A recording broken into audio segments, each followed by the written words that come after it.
ujutamine 2025, vaatame kuidas siin on siis. Põhivihmased on läbi, nii et nüüd on rohkem nagu tagajärjed.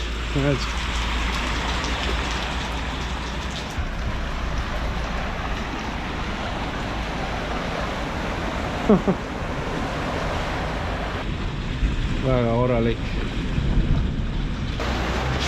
Äkki linnukene tuli ka ujuma.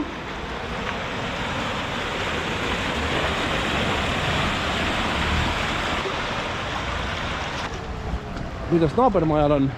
Siin oli vanasti aken. Eelmine aasta nad betoneerisid selle kinni. Ja nüüd ei lähe siit enam sisse. Vaata, kus poe seest on ka näha või?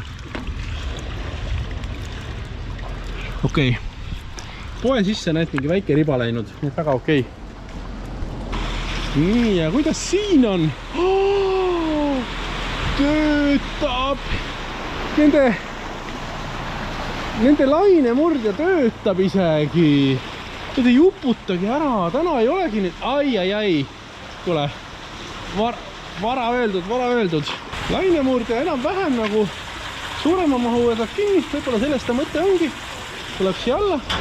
Ja siin on, näed, tehtud väike toru. Lainemurdja vesi tuleb siia. Kõik, mis üle läheb. Ja see läheb sinna. Nüüd tuleb ikkagi nagu mingi 20 cm vett sisse. Aga noh, vähemalt ei õputa terve garaaži ära nagu varem. Üks aasta oli siin neeluauk, kus siis elektrikilbi kõrvalt läks vesi alla.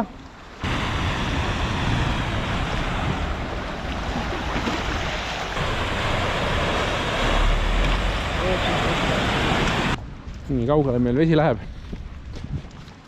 Viimane piir on siin. Jälle täitsa korralik. Minu arust see vihm ei olnudki nii suur kui nagu tavaliselt. Ma ka ei arvanud, et... Aga noh, ikkagi viskas ära ja minu arust umbes selle ukse piirini ta umbes ongi tavaliselt tõusnud ju.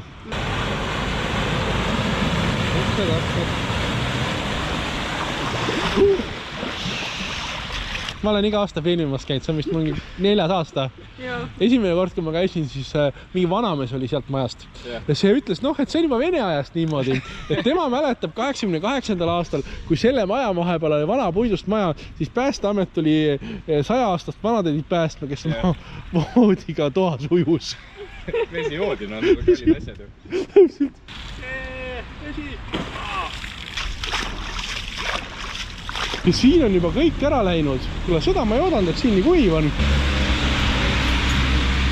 Nagu ikka, väga lahe. Tsirkus peab saama.